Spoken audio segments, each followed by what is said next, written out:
Pushing to the Front by Orison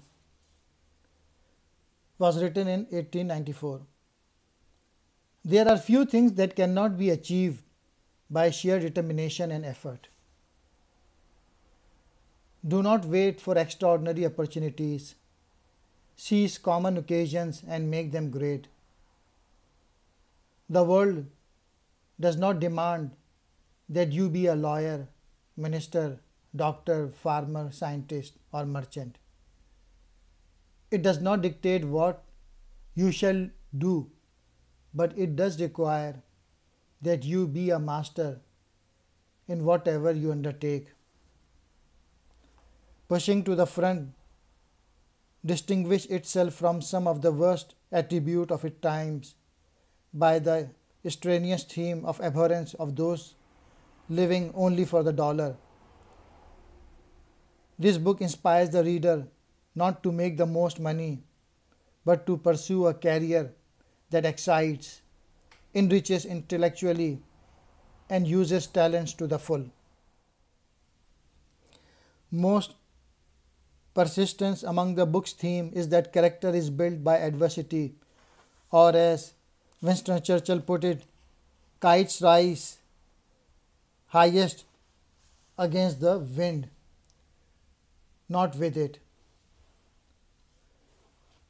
To author, necessity is the mother, not simply of invention, but of success.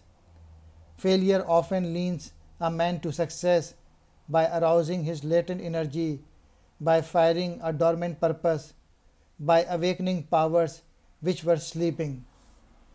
Author recall Samuel Ismail's simple words on the matter. If there were no difficulties, there would be no success. Thoreau's first book, A Week on the Concord and Merrick Rivers, sold so poorly that the publisher returned most of the copies to him. He wrote in his diary, "I have 900 volumes in my library, 700 of which I wrote myself." A few years later came the success of Walden. One more.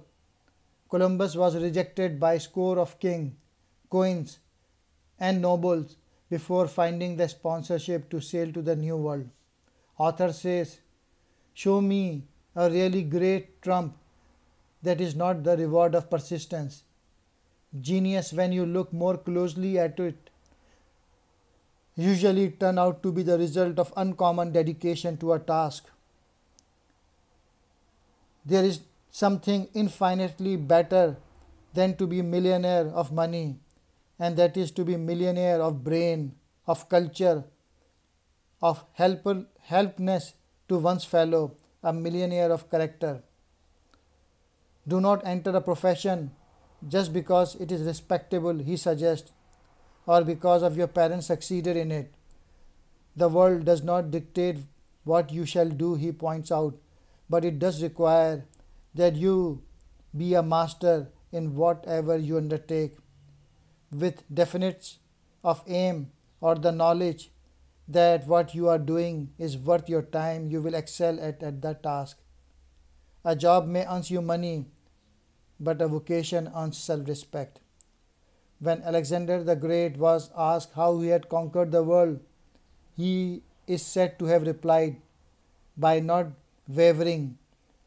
We cleave to the person who has the firmest resolve, who knows who they are and what they stand for."